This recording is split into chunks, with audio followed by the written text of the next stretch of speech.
네, 오늘은 우리 열 가지 재앙, 우리 세 번째로 이제 열 번째 재앙을 살펴보겠습니다. 우리 첫 번째 재앙은 이제 피재앙이었습니다. 그래서 첫 번째, 두 번째, 세 번째 재앙은 이 구별 없이 이스라엘 백성들과 이집트 사람 모두가 당하는 재앙이었습니다. 그래서 이 재앙은 이 이스라엘의 영적인 상태를 드러낸다라고 우리가 함께 살펴봤습니다. 그래서 피재앙의 핵심은 이 물을 찾아 다니는 것이었죠. 그래서 갈증을 느끼는 재앙이었습니다. 근데 생수의 근원 대신 하나님을 저버린 이 백성들을 향하여서 너희가 생수의 근원을 버렸다. 그리고 생수의 근원 대신 하나님께 다시 돌아와라 라는 의미로 갈증의 재앙이 시작되었고, 개구리 재앙의 핵심은 악취와 소음이어서 우리 영혼의 상태가 죄의 악취가 가득하고 또 기도로 들려져야 될, 찬양이 가득해야 될 우리의 삶이 소음이 가득하였다라는 것을 우리가 살펴봤습니다. 그리고 이 재앙은 이 생명의 흙이 되어야 될 것이 죽음의 흙으로 바뀌어서 재앙이 시작된 것을 우리가 함께 살펴보았습니다. 그리고 이제 네 번째, 다섯 번째, 여섯 번째 재앙부터는 이제 구별된 재앙이었습니다. 그래서 이스라엘은 당하지 않고 이집트만 당하면서 이 구별된 이스라엘 백성을 하나님께서 보호하시고 이 역창조로 일어나는 이 재앙들이 얼마나 무서운지를 보여주시면서 내 백성 이스라엘아, 내가 너희를 구별하고 내가 너희를 보호한다. 그러니까 나에게 돌아오라 라고 하시는 하나님의 긍휼의 손길을 우리가 함께 살펴보았습니다. 4번부터 6번까지 재앙은 뭐 그래도 좀 어렵고 땅이 황폐해지고 경제적인 어려움을 동반하긴 하지만 그래도 생명의 손상이 가지 않는 재앙이었습니다. 그러나 7번째, 8번째, 9번째 재앙은 생명이 손상되는 심각한 재앙이 일어나는 것을 우리가 함께 살펴보았습니다. 그러면서 지난주에 우리가 재앙에 대한 바로의 반응을 좀 살펴봤는데요. 바로도 겉으로 볼 때는 신앙처럼 보이는 기도 요청도 하고 회개도 하고 간청도 하는 모습을 보였지만 사실은 위장된 모습이었고 가짜 신앙이었다는 것을 살펴보았습니다. 또 바로가 이스라엘 백성들을 향하여서 너희가 예배 드리러 가라. 그러나 이집트 땅 내에서만 드려라. 그 다음에 자식은 놓고 가라, 또 재산은 놓고 가라 라고 하면서 신앙의 타협을 하는 모습들을 보여주는 것을 살펴보면서 우리가 예수님을 믿지만 사실은 이 완악하다라고 표현된, 그리고 강박하다라고 표현된 바로와 어떤 차이가 있는가, 우리도 사실은 동일한 모습을 갖고 가짜 신앙생활을 하고 있는 것은 아닌가에 대해서 우리가 함께 점검을 해봤습니다. 그리고 이제 오늘 설교하겠습니다. 혹시 이 드라마 보신 분 계신가요? 이 체르노빌이라고 하는 6부작짜리 드라마입니다. 보신 분 계신가요? 안 보셨으면 한 번쯤 보시면 재밌습니다. 일단 재밌고요. 좀 리얼해서 조금 징그러운 장면도 나오긴 하는데 재밌습니다. 저도 이거 사실은 이제 못 보고 있다가 코로나 기간에 예배가 완전히 멈춰가지고 그 기간 때 이제 청년들 추천을 받아갖고 이 체르노빌이라는 영화를 봤는데요. 이 1986년도에 우크라이나 지역 이 체르노빌이라는 원자력 발전소가 실제 폭발한 사고에 대해서 다루는 이 드라마입니다. 역사 드라마인데요. 여기 보면은 이런 장면이 나옵니다. 이거 무슨 장면이냐면 지금 그 돌이 하나 있죠. 돌에서 지금 총알이 나가듯이 이렇게 막 나가는 게 보이시나요? 이게 지금 방사선을 엑스레이로 찍은 모습입니다. 그러니까 방사선에 오염된 그 우라늄에서 이렇게 방사선이 총알처럼 계속 뿜어져 나온다고 합니다. 그런데 어느 정도 나오냐면 이 총알이 100년이 지나도 총알이 계속 나오고 심지어는 5만 년 동안 총알이 계속 나오면서 이 총알이 이 단백질을 다 파괴하고 세포를 다 파괴하고 지나가는 총알처럼 작용해서 방사선에 노출되면은 모든 이제 장기들이 다 결국은 파괴되고 죽게 되는 그런 무서운 이제 장면들이 이 체르노빌 영화에서 설명이 됩니다. 그래서 방사능이 되게 무섭다. 이제 이거를 좀 알 수 있는 영화였습니다. 근데 이 영화 보고 나서 어떤 말이 제가 퍼뜩 떠올랐냐면요. 이제 우주에 대한 좀 생각이 떠올랐습니다. 지금 요거는 장미성운이라고 부르는 우주의 아주 아름다운 성운인데요. 어떻게 이쁜가요? 많이 이쁘죠. 근데 이 우주 공간에 대해서 이 카이스트 교수님 한 분이 뭐라고 얘기했냐면 우주는 방사선의 바다다라는 이야기를 하셨습니다. 그러니까 아까 이 총알이 막 뿜어져 나오는 그것이 우주 공간에 가득하다라고 이야기합니다. 전에도 한번 말씀드렸던 것 같은데 사람이 우주에 나가면 공기가 없어서 죽는 것이 아니라 그 방사선 총알을 맞아서 먼저 죽는답니다. 죽고 나서 이제 공기 없음에 대한 현상이 일어난답니다.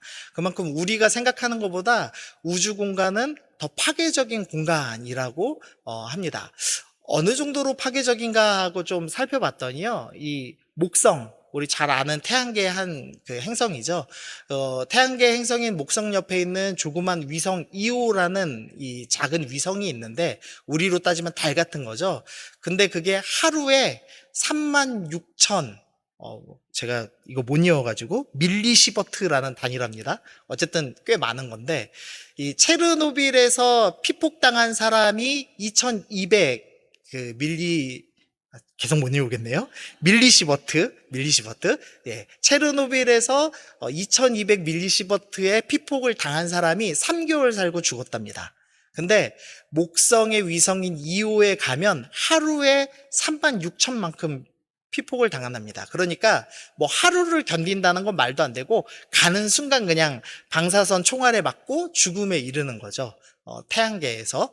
근데 뭐 그러면 목성만 좀 특별하게 이렇게 방사선이 심한 거냐? 그게 아니랍니다. 제가 멋진 장면 좀 준비했는데요. 이 해가 이렇게 떠오르는 장면입니다. 태양을 보시면 아름답죠? 안 아름답나요? 예, 물론 저는 이렇게 죄악으로 오염된 태양이라고 별로 안 좋아하긴 하는데 보통은 이쁘잖아요. 해돋이도 보러 가고. 근데 이제 과학자들이 이런 설명하더라고요. 태양에게서 태양풍이란 게 나온답니다. 저도 뭐 이 문과여서 잘 모르는데 이 태양이 수소폭탄 같은 거라고 하네요. 그래서 방사선이 어마어마하게 뿜어져 나온답니다. 그런데 지금 요 조그만 지구에 보면은 이렇게 방어막처럼 둘러막은 게 있죠. 이 지구의 자기장이 이 방사선을 막아준답니다. 그래서 인간이 살 수 있도록 막아주는 것이지, 사실은 만약에 저 자기장이 사라지면 그러면은 태양풍에 의해서 방사선에 노출되고 인류가 멸망할 수밖에 없는 그런 상태라고 설명을 하는 것을 제가 들어봤습니다. 그러니까 뭐 그냥 정리를 하면은 우주는 죽음의 공간입니다. 우리가 볼 때 저 빛들이 다 아주 아름다워 보이지만 저 빛은 모두 다 방사선을 가지고 있고 조금이라도 노출되면 인간을 파멸시키는 죽음의 광선들입니다. 우리 눈에 볼 때 지금 잠깐 아름다워 보이지만 파괴적인 것이라는 거죠. 그래서 우주는 죽음의 공간이고 사실 우리는 날마다 죽어가고 있습니다. 그래서 하늘 나는 그 스튜어디스 있죠. 스튜어디스들은 우리보다 좀 높은 데서 생활하잖아요. 하늘에서. 그래서 방사선에도 많이 당해서 암에도 많이 걸린다고 하더라고요. 그러니까 그만큼 이제 우리가 살고 있는 환경들은 모든 게 죽음을 향해 가고 있다라는 것을 좀 영화 보면서 좀 생각을 해봤습니다. 10번째 재앙이 바로 이 죽음에 대한 설명을 합니다. 12장 12절 보니까 내가 그 밤에 애굽 땅을 두루 다니며 사람이나 짐승을 막론하고 애굽 땅에 있는 모든 처음 난 것을 다 치고 애굽의 모든 신을 심판하리라. 나는 여호와라. 하나님께서 10번째 재앙을 주시면서 10번째 재앙은 어떤 재앙이냐? 처음 태어난 것은 다 죽이는 재앙으로 주님이 허락을 하셨습니다. 심판하시기로 결정하셨습니다. 근데 여기서 처음 났다는 것이 장자만 죽이는 것이 아니라 처음 태어난 것은 남자든 여자든 짐승이든 상관하지 않고 다 죽는 것입니다. 하나님께서는 역창조의 결말, 하나님을 버리고 하나님을 배반하고 반역한 자들의 그 결말은 결국 죽음이다라는 것을 보여주시기 위해서 특별히 이제 그 한 가지 이제 사례로서 첫 번째 것을 죽임으로써 모든 것은 결국 죽게 될 것이다. 하나님께 반역했던 모든 것은 죽을 것이다. 그래서 역창조된 모든 것은 죽을 것이다. 라는 것을 설명하시는 10번째 재앙을 허락하셨습니다. 그리고 우리도 이 재앙을 당하게 되죠. 결국 죽음을 당하게 되죠. 성경 창세기 2장 16절 17절 보면 여호와께서 그 사람에게 명하여 이르시되 동산 각종 나무의 열매는 내가 임의로 먹되 선악을 알게 하는 나무의 열매는 먹지 말라. 내가 먹는 날에는 반드시 죽으리라 라고 합니다. 하나님께서 이 아담에게 한 가지 딱 명령을 하셨습니다. 선악을 알게 하는 나무의 열매, 과일 하나만 먹지 말아라. 네가 먹지 않으면 나와 함께 내가 허락한 에덴이라는 낙원에서 영원히 살 것이다. 그러나 먹으면 나의 명령에 불순종한 것이기 때문에, 나의 다스림을 받지 않고 불순종하는 것이기 때문에 내가 너를 죽이겠다라고 말씀하셨습니다. 그런데 아담이 하나님과 같이 되려고 선악과를 따먹죠. 즉 하나님의 다스림, 창조 질서에 순응하는 것이 아니라, 나는 창조 질서를 거부합니다. 하나님의 다스림을 거부합니다. 내가 하나님이 돼서 내가 내 맘대로 다스리고 내 뜻대로 살겠습니다 라고 죄악을 짓기로 결정하였습니다. 그래서 그 결과로 모두가 죽게 되었습니다. 그래서 로마서 12장에서는 한 사람으로 말미암아 죄가 들어오고 죄로 말미암아 사망이 들어왔나니 이와 같이 모든 사람이 죄를 지었으므로 사망이 모든 사람에게 이르렀다라고 하면서, 이제 모든 인류가 이 죄의 결과로 심판당할 수밖에 없게 되었다라고 설명을 합니다. 죄의 결과는 사망이고, 이 모든 인류는 결국 역창조의 대가로 죽음을 맞이할 수밖에 없게 되었다라고 설명합니다. 근데 사람뿐 아니라 피조물들도 썩어짐의 종노릇한다라는 표현을 합니다. 그러니까 썩는다는 건 다 죽어간다는 것이죠. 우리가 지금 다 썩고 있습니다. 맞죠? 저는 제 피부가 40 넘으면서 썩는다는 느낌이 좀 드는데, 예, 여러분 그런 느낌이 안 드시나요? 갑자기 이제 흰머리가 막 나고 이러던데, 썩어가고 있구나라는 걸 느끼거든요. 인간뿐 아니라 모든 피조물들이 사실 이 광활한 그 우주, 어마어마하게 넓은 그 모든 공간이 죽음의 공간이 된 것처럼, 지구도 잠시 하나님의 은혜로 잠깐 보호는 받고 있지만 결국은 지구도 썩어져 가고 있죠. 모든 피조물이 다 썩어져 가고 있고 인간이 다 죽고 있습니다. 그리고 10번째 재앙이 바로 너희는 죽어가고 있다. 너희는 결국 심판당하여서 죄로 인해서 다 죽을 수밖에 없는 존재다라는 것을 드러내는 재앙이라는 것입니다.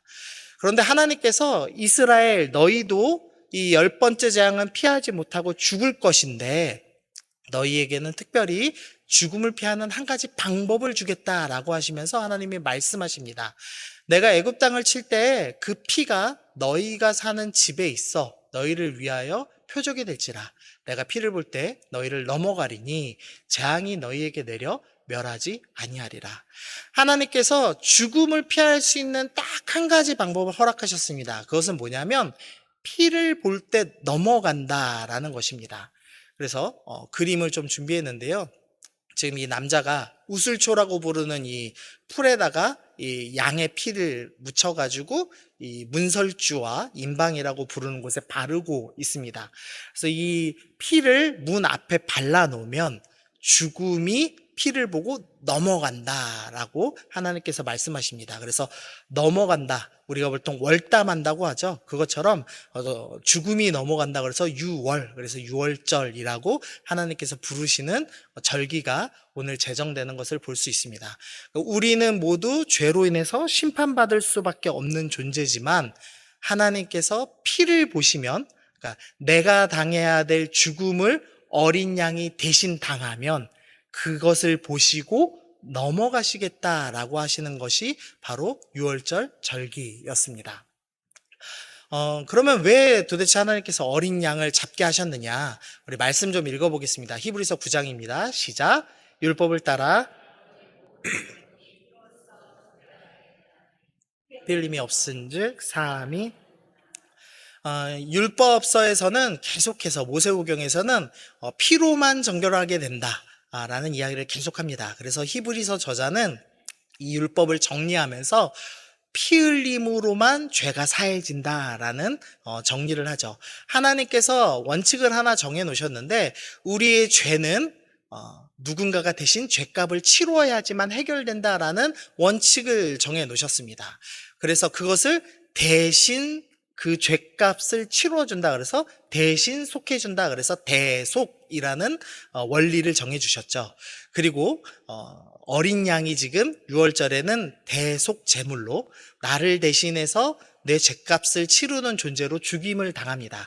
그런데 이 어린 양은 단순히 그냥 이 죄를 해결하는 것뿐만이 아니라 사실은 예수님을 미리 보여주는 것이었습니다. 마태복음 20장 보니까 인자가 온 것은 섬김을 받으려 함이 아니라 도리어 섬기려 하고 자기 목숨을 많은 사람의 대속물로 주려 함이니라 라고 합니다. 예수님께서 나는 어린 양이다, 나는 너희의 죄를 대신 속해주는 제물로 이 땅에 왔다라고 설명하는 겁니다. 우리 누구도 스스로 죄값을 치룰 수가 없었습니다. 우리 누구도 이 역창조의 이 심판을 피해갈 수가 없었습니다. 우리 모두가 죽을 수밖에 없는 존재였습니다. 그런데 하나님께서 한 가지 방법을 정해주셨는데, 누군가가 죄 없는 존재가 대신 죄값을 치러준다면 너희의 죄가 해결될 것이다 라고 원칙을 하나 정해주셨습니다. 그리고 예수님께서 나를 대신하여서 그 모든 죄값을 치러주셨다라고 성경은 설명하고 있는 겁니다. 그럼 도대체 예수님이 나 대신에 어떤 심판을 당하셨는가를 좀 간단히 10가지 재앙과 연결해서 살펴보시죠. 요한복음 19장 28절입니다. 그 후에 예수께서 모든 일이 이미 이루어진 줄 아시고 성경을 응하게 하려 하사 이르시되 내가 목마르다 하시니, 10번째 재앙의 첫 번째 재앙이 무슨 재앙이었죠? 피재앙이었습니다. 그리고 피재앙은 갈증을 느끼는 재앙이었습니다. 내가 느껴야 될 육체적인 갈증이고 동시에 생수의 근원이신 하나님과 끊어진 영적인 갈증이었죠. 그런데 나를 대신하는 대속물이신 예수님께서 대신 지금 십자가 위에서 이 갈증을, 목마름을 당하고 계십니다. 그래서 십자가 위에서 내가 목마르다라고 하면서 내가 너희가 당해야 될 그 재앙을 내가 대신 당한다라는 것을 말씀해 주시죠. 그리고 나서 마태복음 27장 45절 보니까 제6시로부터 온 땅에 어둠이 임합니다. 9번째 재앙이 뭐였죠? 흑암 재앙이었습니다. 빛이 있으라 하시는 하나님의 창조가 끝나는, 빛이 사라지는 상태를 상징하는 재앙이었죠. 네, 예수님께서 바로 그 9번째 재앙을 당하신다라는 것을 보여줍니다. 그리고 이 어둠을 당한다는 것은 단순히 진짜 빛이 사라졌다의 의미뿐 아니라 영적으로 보면 빛이신 하나님과의 관계가 끊어지는 상태를 의미합니다. 그래서 예수님께서 46절에서 제9시쯤에 어둠이 임한 그 상태에서 예수께서 크게 소리질러 이르시되 이는 곧 나의 하나님 나의 하나님 어찌하여 나를 버리셨나이까. 빛이신 하나님과의 관계가 완전히 끊어졌기 때문에 하나님 나를 버리셨습니다 라고 외치는 장면이 있습니다. 내가 당해야 될 9번째 재앙, 하나님과의 관계가 완전히 끊어지고 이제 빛이 차단되고 어두운 곳에서 슬피 울며 이감이 있어야 되는 우리가 당해야 될 그 재앙을 예수님께서 대신 당하시고 있는 장면을 설명을 합니다. 그리고 나서 숨지시죠. 죽음을 당하시죠. 10번째 재앙을 주님께서 죽음을 경험하고 계시는 겁니다. 내가 당해야 될 죽음이었고 내가 당해야 될 10가지 재앙이었습니다. 그런데 예수님께서 나를 대신하셔서 그 모든 재앙을 당하셨습니다. 그러므로 우리가 자유를 얻게 되었다라고 성경은 우리 가운데 설명합니다. 우리는 모두 죽을 수밖에 없는 존재들입니다. 썩어져야 될 존재들입니다. 그러나 예수님께서 우리를 살리셨습니다. 그러면 우리가 겪어야 될 이 재앙을 이제 어떻게 넘어갔는가를 좀 살펴보시죠. 구원받은 우리는 어떻게 되었느냐? 우리 말씀 읽어보겠습니다. 시작. 또 내게 말씀하시되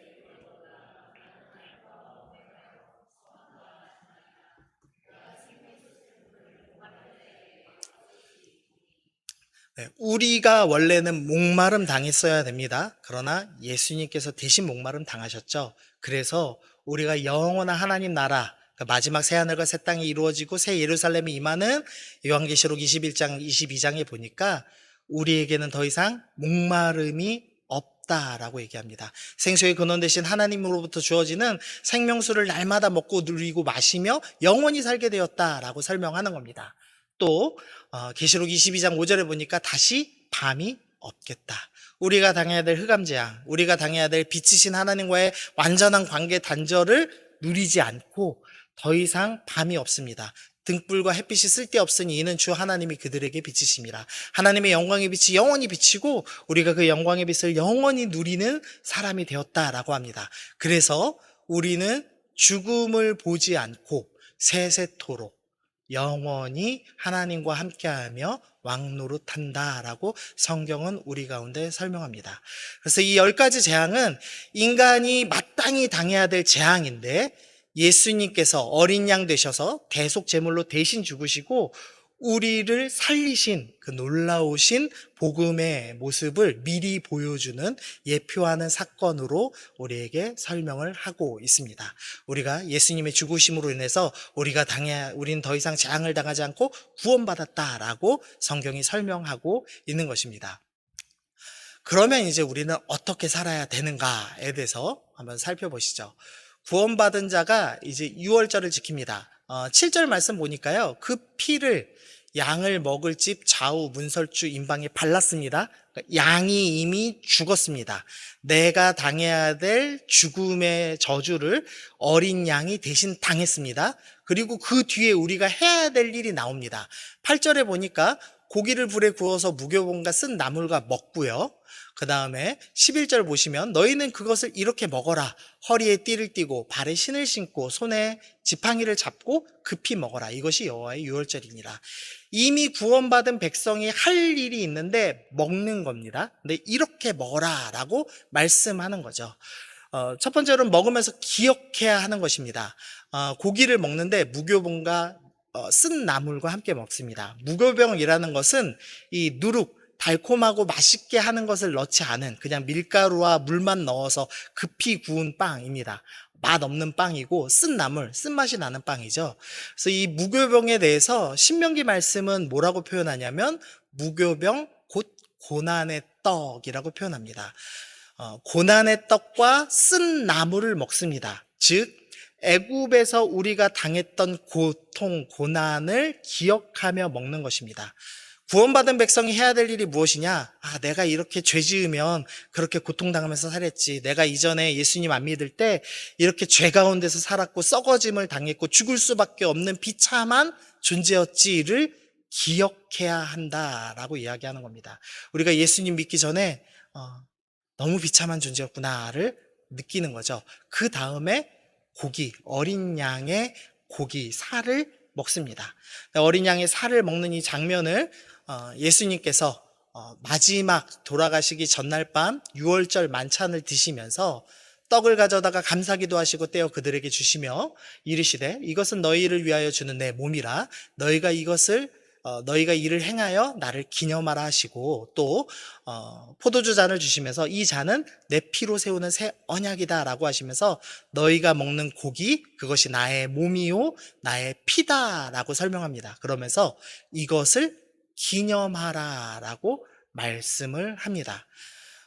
그래서 구원받은 백성은 먹으면서 기억해야 됩니다. 뭘 기억해야 되냐면 죄악된 삶의 고통, 이전에 우리의 죄의 비참함을 기억해야 됩니다. 그리고 그 비참함에서 우리를 구원하신 예수님, 나를 구원하신 구세주 예수 그리스도를 기억해야 한다라고 이야기하는 겁니다. 우리의 죄의 출발점은 선악과를 먹으면서 일어났습니다. 그래서 예수님께서 너희가 먹어서 죄가 생겼다. 그러나 이제 먹음으로써 나의 살과 나의 피를 먹음으로써 너희가 나음을 얻었다. 너희가 자유케 되었다. 너희가 더 이상 죽음의 권세에 머물러 있지 않게 되었다. 이것을 기억하고 나에게 감사하라 라고 하나님께서 말씀하시는 겁니다. 구원받은 백성은 구원을 기억하고 감사하는 삶을 살아야 합니다. 두 번째로 출애굽기 12장 2절 보니까 이 달을 너희에게 달의 시작 곧 해의 첫 달이 되게 해라 라고 합니다. 이 유월절은 너무나 중요하기 때문에 이 유월절이 있는 달을 첫 달로 지정해라 라고 합니다. 원래 이 당시의 달력으로는 한 7월 달쯤 됩니다. 그런데 이때를 지금 1월 달로 바꿔라. 그래서 종교 달력을 새롭게 지정하는 겁니다. 그래서 이스라엘은 이제부터 세상의 달력이 아니라 너희의 고유한 달력을 쓰는데 이 고유한 첫째 달은 구원받은 것을 기념하는 달이다라고 정하신 겁니다. 즉 구원받은 사람은 옛 삶대로 사는 것이 아니라 새로운 삶을 살아야 한다라고 말씀하는 겁니다. 너희가 이전의 삶의 스케줄을 따라 역창조된 삶 가운데서 돈을 쫓고 세상을 쫓아가는 거짓된 삶을 살아가는 것이 아니라 이제는 너희는 새로운 피조물이 되었기 때문에 새로운 시간표를 가지고 신앙 중심의 새로운 삶을 살아야 한다라고 말씀하고 계십니다. 그리고 세 번째입니다. 그 어린 양에 대하여 식구가 너무 적으면 그 집의 이웃과 함께 사람 수에 따라서 하나를 잡고 각 사람이 먹을 수 있는 분량에 따라서 너희 어린 양을 계산하라. 무슨 말이냐면 어린 양을 먹는데 보통 어린 양이 많게는 10명까지도 먹었다고 합니다. 그런데 너희 식구가 10명이 안 되면 이웃을 불러다가 같이 이 고기를 나누어 먹어라 라고 지금 설명을 하고 있는 겁니다. 이웃과 나누어 먹으라는 것이죠. 근데 이웃이 누구냐? 출애굽기 12장 26절 보니까 이후에 너희 자녀들이 묻기를 이 예식 유월절이 무슨 뜻이냐라고 하거늘 너희는 이르기를 이는 여호와의 유월절 제사라. 여호와께서 애굽 사람에게 재앙을 내리실 때 애굽에 있는 이스라엘 자손의 집을 넘으사 우리의 집을 구원하셨느니라. 너희가 먹으면서 나눕니다. 근데 먼저 누구에게 나눠야 되냐면 자녀들에게 나눠야 됩니다. 무엇을 나누냐? 우리를 구원하셨습니다 라는 복음의 메시지를 나눠야 한다라고 이야기를 합니다. 구원받은 백성이 반드시 해야 될 것이 있는데 나누는 겁니다. 뭘 나누냐? 복음을 나눠야 합니다. 먼저는 자녀들에게 나눕니다. 그리고 두 번째로는 신명기 16장 가니까요, 이 출애굽기에서는 양과 염소를 제물로 삼았는데 신명기에 가니까 소를 제물로 삼습니다. 소는 좀 레벨이 틀립니다. 양이나 염소는 많이 먹어야 뭐 10명에서 30명 정도 먹는 거지만 소 한 마리는 한 800명이 나눠 먹는답니다. 그래서 엄청난 양이죠. 그러니까 우리 교회가 소 한 마리 잡아도 다 못 먹습니다. 근데 소를 잡아서 유월절 제물로 삼아라 라는 것은 뭐냐면 너희가 이 복음을 800명 대그룹 교회 공동체 함께 나누어 먹어라 라는 의미로 해석할 수가 있겠죠. 그래서 우리는 복음을 나눠야 되는데 우리의 가족들, 특별히 우리 자녀들에게 나누며 구원의 소식을 전해야 됩니다. 근데 그뿐만 아니라 이 고기를 먹는 의미, 나를 위해 죽으시고 부활하신 그 예수 그리스도의 이 복음의 의미를 나의 이웃에게 소를 먹을 수 있는 공동체만큼 나누어야 한다. 이것이 구원받은 백성의 의무다라고 이야기를 하시는 겁니다. 또한 나눌 때, 음식을 먹을 때 어떻게 먹어야 되느냐? 허리에 띠를 띠고 발에 신을 신고 손에 지팡이를 잡고 급히 먹는 것입니다. 이 장면이 어디에 또 등장하냐면 마가복음에 등장합니다. 우리 같이 읽어보겠습니다. 시작. 명하시되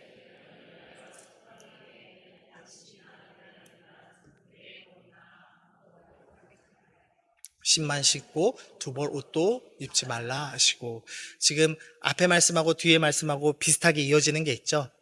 지팡이 들고 신 신고 띠 띠고 너희 전하로 나가라. 예수님께서 제자들에게 전도를 보내시면서 이 전도대에게 명하신 내용입니다. 유월절 음식을 먹는 모습과 복음을 전하는 모습이 동일하죠. 너희가 먹은 그 복음 너희가 나눠라 라고 말씀하고 계시는 겁니다. 그래서 이렇게 좀 정리해 봤습니다. 구원받은 자들이 지키는 유월절 어떻게 지켜야 하느냐? 먹으면서 기억해야 한다. 그리고 신앙 중심의 새로운 삶을 시작하라. 복음을 나누라 라고 정리를 좀 해봤습니다. 10가지 재앙 우리가 함께 살펴봤는데요. 10가지 재앙은 우리가 당해야 될 심판의 모습을 보여주고 있습니다. 그리고 우리의 영적인 상태를 드러내고 있습니다. 우리는 결국 죽어야 마땅합니다. 그리고 온 우주 공간이 죽음의 공간이라는 것을 증명합니다. 그런데 예수님께서 자신을 대신 내어주심으로 내가 당해야 될 그 고통을, 죽음을 주님께서 대신 당하시며 우리를 구원하셨습니다. 우리를 모든 죄의 권세에서 우리를 풀어 자유케 하셨습니다. 주님의 보혈 안에서 우리 모두는 자유케 되었습니다. 그리고 자유케 된 우리들에게 주님이 말씀하시는 겁니다. 너희 죄악의 이전의 삶을 기억하며 구원한 나에게 감사해라. 너희 이전에는 옛삶의 스케줄대로 따라 살지 말고 신앙 중심의 새 삶을 살아라. 근데 그 새로운 삶은 무엇이냐? 복음을 나누는 삶이다. 함께 말씀을 뜯어 먹는 삶이다라고 우리 가운데 말씀하고 계십니다. 열장을 극복한 믿음의 사람들은 이렇게 살아야 합니다. 우리 함께 찬양하고 기도하면 좋겠는데요. 6월절 어린 양의 피로라는 찬양을 준비했습니다. 6월절 어린 양의 피로 나의 삶의 문이 열렸네. 저 어둠의 권세는 힘이 없네. 주 보혈의 능력으로 라는 찬양 가사가 있습니다. 우리가 이 가사 기억하시면서 내가 당해야 될 10가지 재앙을 주님 대신 당하시고 날 구원하신 주님 감사합니다. 내가 이제 자유케 되었으니 자유케 된 사람답게 살게 하여 주옵소서. 우리 소망하며 함께 찬양하며 나아가겠습니다.